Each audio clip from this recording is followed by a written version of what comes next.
Hey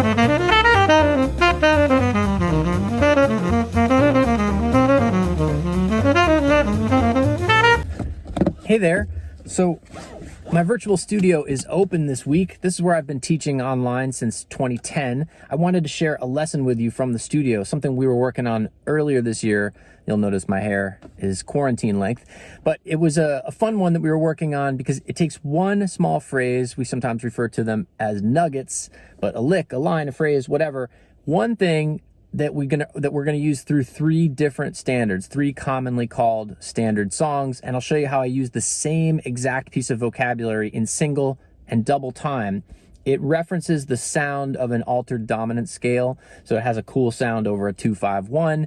But the real important part is, like, notice how you can just take this one element, one lick, and use it basically in this fashion. You're getting it like 6 different ways. I mean, you know, 2 different speeds per standard, whatever. You get the idea. You're sort of exponentially multiplying the one idea that you spend time practicing and learning. So the key really is in the application. I'd encourage you, I play it slow up front. I'd encourage you to learn it from me by ear if possible, though I have a PDF for you so you can download that. There's a link in the description to get the PDF. Have fun with it. I would love to have you in the studio. If you want to find out more about that, you can follow the links below. Like I said, it's open this week. I only open it about 2 times a year.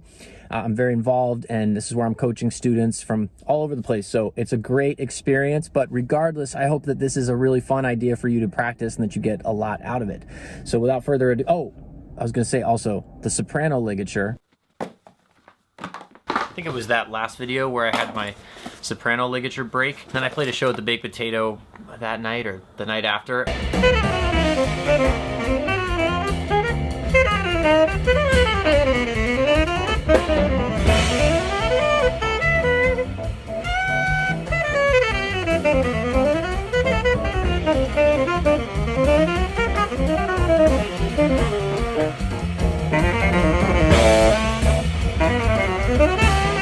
And a couple people brought me ligatures. My buddy Matt actually brought me a whole box of ligatures. Thank you, Matt. And then the folks at Rovner.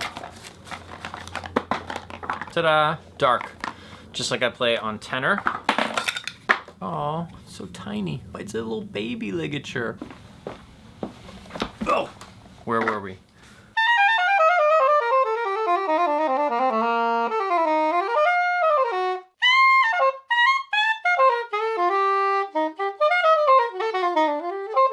So the weird part is there's a lot of ligature, like the actual fabric, creeping up to the front of the reed. So yes, my bottom lip actually was touching this part. That's a little weird. However,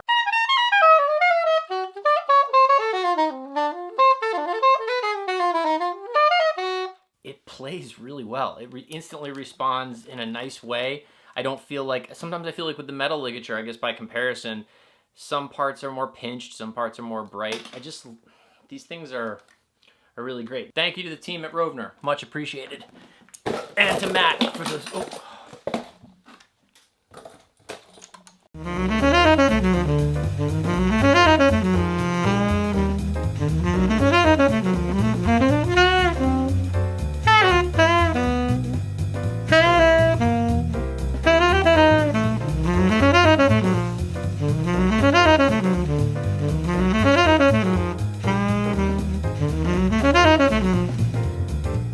In this lesson, we're gonna go over a small lick, a nugget, a phrase, a riff, whatever you wanna call it, that works over a 2-5. Now, we're gonna specifically focus on it in just one key, and that is concert B flat. So C minor, F7, B flat for the concert players, D minor, G7, C major for the B flat instrumentalists, and what would be A minor, D7, G for the E flatters. So we're just gonna focus on this 1-2-5, 1-2-5, that's confusing. A 2-5, a single 2-5. And here's what we're gonna do. I'm gonna walk you through it slowly. I'm gonna play this lick for you so you can get it one note at a time. Use your ears, transcribe me, use the pause button and the rewind button, but that's how I want you to get it. Why? Reading it is not the way to really get it into your being, into your physicality, and that is what you want. So we'll do that first, and then spend a little time, make sure that you have it locked in, that you can do it with a metronome, just feel comfortable. And then we're gonna use it as use 3 songs as an example to practice the ever so important part of the puzzle here, application. got to be able to apply this stuff, or what's the point, right? So we'll use 3 different songs: Autumn Leaves, There Is No Greater Love, which is kind of medium swing stuff, and Oleo, which is a B-flat rhythm changes. And I'm going to walk you through how to work this in as both single time with different time feel, with different rhythmic feels, I should say, and double time, and how we can, a good way to practice applying it in these different tempos and different songs. And then also a way to extend that once you have it under your fingers. At the end of the lesson, I'll explain what's going on with this lick from a harmonic standpoint so that you understand how I arrived at this, what this is, as well as my favorite trick for accessing this sound. But first, let's just learn the lick. Let's get comfortable with it. Let's play it. Let's put it in a few different examples, real world examples. It's like we're learning a word. We also want to learn how to use that word in a sentence. So let's get to it.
One, two.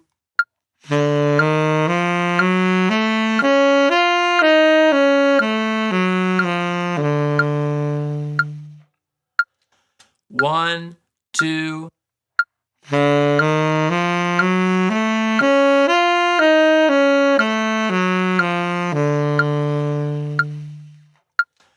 One, two.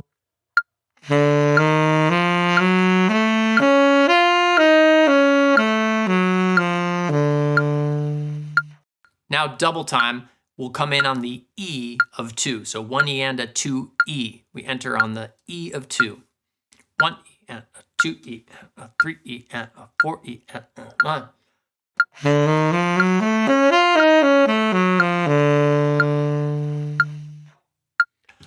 One.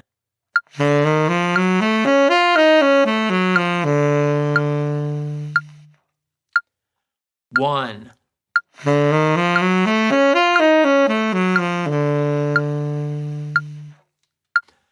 One.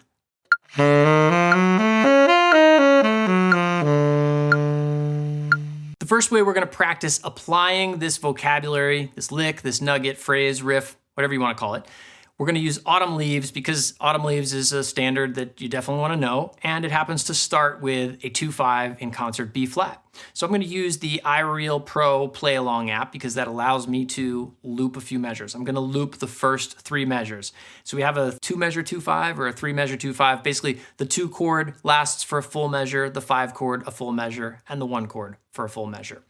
So we're going to start out with 8th notes, and we're going to do it 2 different ways. I'm going to do 3 examples on Autumn Leaves. 2 of them are 8th notes, single time, and the third will be double time, and I'll explain.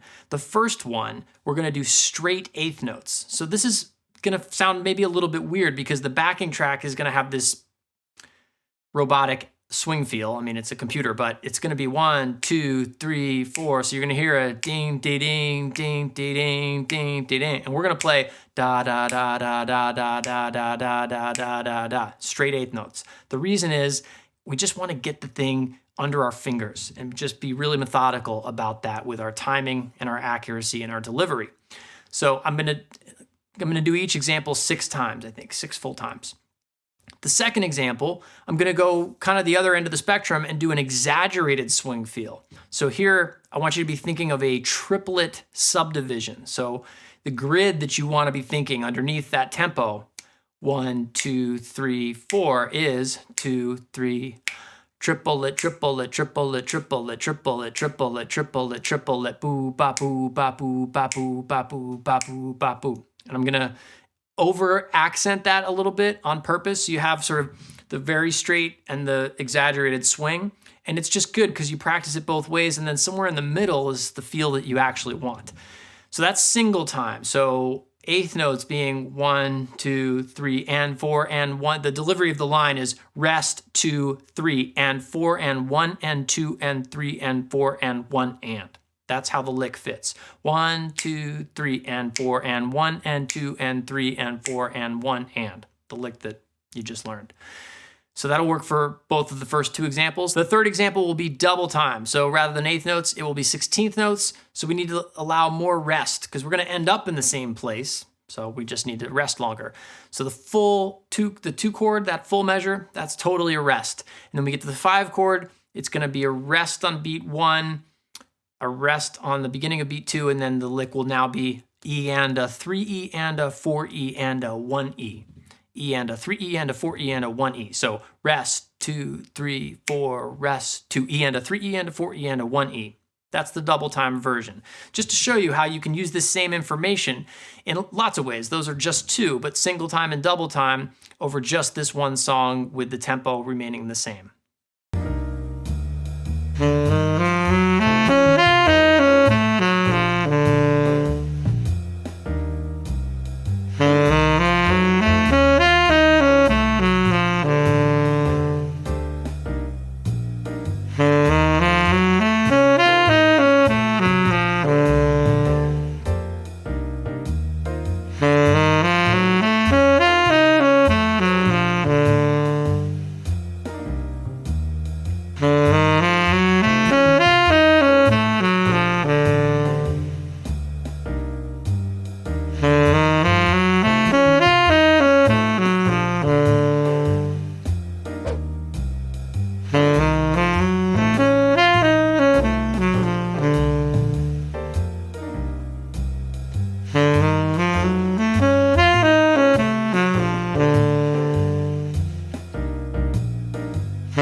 So that was an example of a 2-5 where the 2 and the 5 chord lasted a full measure each. Now we'll do an example where the 2-5 is a 1 measure 2-5. The 2 chord and the 5 chord both just get 2 beats, and we'll use the song There Is No Greater Love. I'm going to loop 3 measures from the second A section. The form is A-A-B-A, so this comes from the A that happens right before the bridge.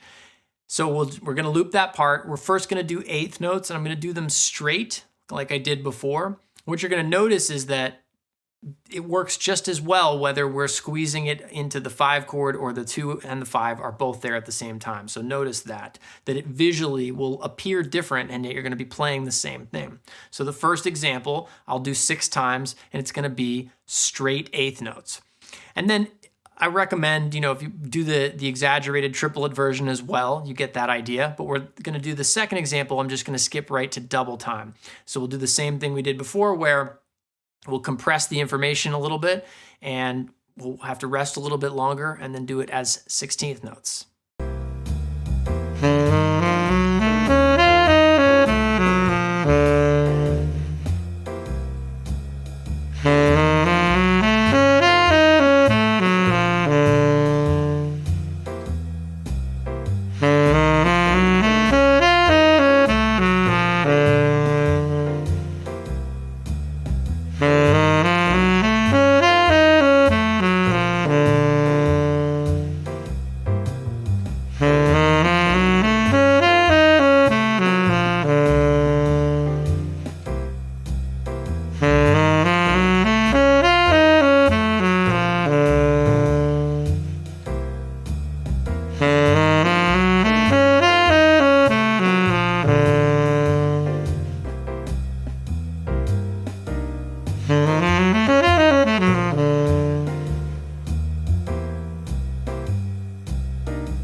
third example, we're going to use the rhythm changes Oleo. And I'm going to apply it here as eighth notes, but because the tempo is much faster, it's going to basically feel and sound like the double time from our prior examples. So here it's just eighth notes, and I'm going to do my best to squeeze it in every single place that the 2-5 occurs. The concert C minor, F7, B flat, or it might not necessarily resolve to B flat, but everywhere there's the C minor, F7, I'm going to try to squeeze this lick in. So this is an aggressive form of tune practice. It's not meant to be about the whole of improvising. It's just trying to put this sucker in where it fits. And so what I do is balance that with, in the other areas, I'm not worried about improvising or trying to put anything in there necessarily. I'm just trying to execute for this one slot.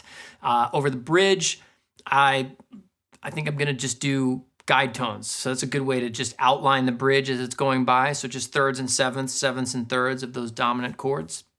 Again, you wanna keep your mental capacity clear for trying to shoehorn this lick in. So this is the exact opposite of what I would advise you to do in an actual playing performance setting. You never, in that setting, you never want to be trying to force in a piece of vocabulary that you've learned. But in the practice room, you do. I mean, sometimes. So after I do that, then I'll do a free play version where now I'm improvising over Oleo and I'm just kind of in the back of my mind. Now I've done all of this practice of getting the lick under my fingers and then applying it over some different tunes and tempos. So now I'm going to improvise over Oleo and see, can I pull it in? Can I grab this from time to time? And if I get it once, twice, 3 times, great. You know, here I don't necessarily want to put it in every time like I did like I do in the first example. I want to get it a few times. Like, can I find a way to just improvise freely? And then if I get close to where this thing lives, oh, can I stick it in? Can I put that together, you know, real fast? So that's a good exercise. Definitely can be a taxing one, but a good way to practice bridging that gap from taking something very concrete, this phrase, and working it into, practicing it into using it in a more free-flowing, spontaneous way.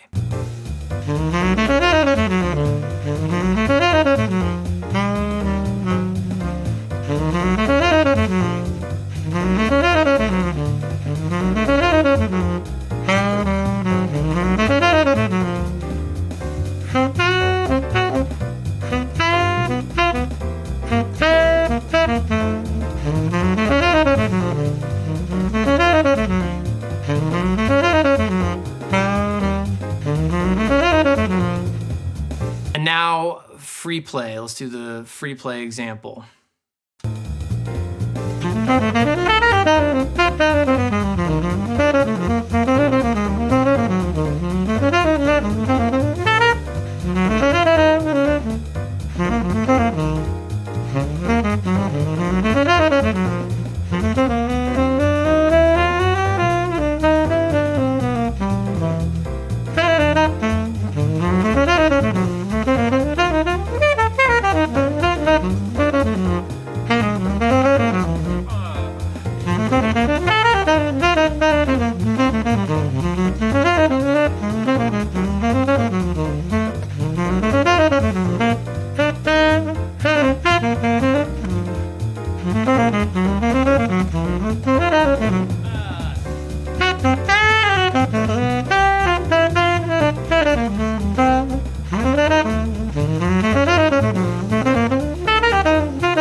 So what's going on here harmonically? Now you've probably noticed that we're playing something that's not exactly inside the changes, meaning when we get to that dominant chord, we're not exactly playing just a plain old Mixolydian scale, right? So I've purposely chose song examples where the chord was a regular dominant, C minor, F7, plain F7. Because the question often comes up, it's a totally understandable one, what do I do if it does have a flat 9 or if it doesn't have a flat 9, etc. I remember struggling with this a lot early on, like thinking that I had to exactly match what was in the chord. The thing about dominant chords is they can take a lot. They can take a lot of pressure, a lot of tension. That's what they're sort of built for. And just because it says F7 doesn't mean you have to play only regular Mixolydian F7. Okay, you can play an altered scale, you can play a diminished scale. There's rules and exceptions, but in this case, what we're doing is we're emphasizing the sound of the altered scale, the altered dominant scale. Now, if you have heard of the altered scale, great. If you have not, I'm going to explain it. And here's one of my favorite hacks for it. So you have let's just say a concert F. So again, on tenor, we're talking G7. For those on alto and bari, this will be your D7. So here's a regular dominant scale.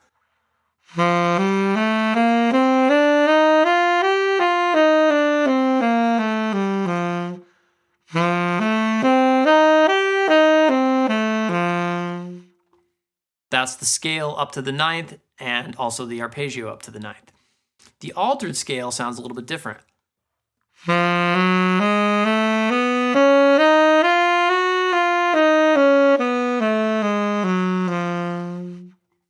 Pretty cool. The thing is, they share the same third and seventh. So both of them have the same third and seventh in there. But the altered scale also gives you the flat 9, the sharp 9, the sharp 11, I guess, or flat 5, and the flat 13. So you get all the altered tones in there. Now, here's my favorite thing. You do not need to learn a whole separate batch of altered scales if you already know your melodic minor scales. So check it out. The one we're dealing with here is F7, right? Go up a half step and play an F sharp concert melodic minor. So these B flat players, you're going to go up to A flat melodic minor. E flat players, you're going to go up to E flat melodic minor. So check it out. I'm going to play that melodic minor scale.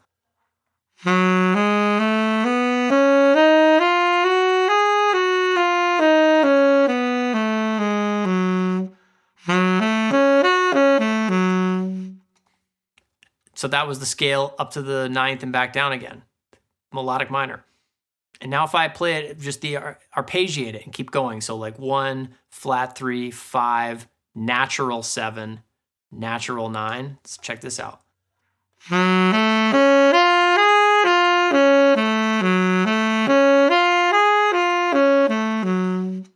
See, this is one of those reasons why it's just so important to have a firm grasp on all your major scales and all your melodic minor and your harmonic minor scales, because these scales and their modes basically open up the doors to everything possible in harmony, in jazz harmony. So let's go and play that minor scale from its 7th degree. So if you take that concert F sharp melodic minor and you begin on its 7th degree, that would be F natural concert. So G natural for the B flat players and D natural for the E flat players.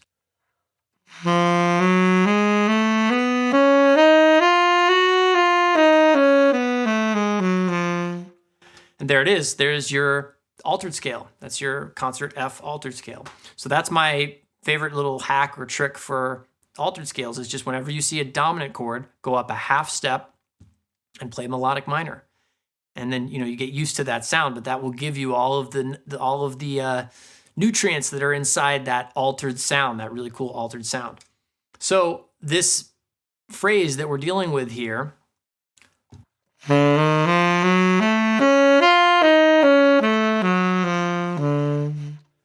it utilizes tones from that altered scale. So it's like you've got the 3rd and the 7th of the dominant, but it's also got the flat 9 and the flat 13. And that's what it is. That's where it comes from. All right, you did it. Great work. Hope that feels good. Now, what do you do next? Well, I would suggest finding other songs that you already know or are learning and do the same thing we did here with these 3 songs. Just practice applying it to those songs. The next thing I would do is begin to transpose it to other common 2/5s. So instead of jumping straight to learning it in 12 keys, learn it in 3 keys or 6, and then 6 keys, the common ones: A minor, D7, G, D minor, G7, C minor, F7, B flat. We did that. F, B flat, E flat, things like that. And a great way to do that is just go through other songs that you know or are learning, look for the 2/5s, see if you can fit this in either single time or double time, just the way we did in these examples. Finally, maybe you want to go to all 12 keys, and a good way to do that is go deep on each key. So maybe you say 1 key a day for 12 days, and you really just get that under your fingers. But in the end, I always find that contextual application yields the best results. So I mean, putting it in keys where you have a song to practice it in. It just seems to stay with me the best that way. Hopefully you're seeing that that works as well. So I hope you had fun with this, learned something, and see you in the next one.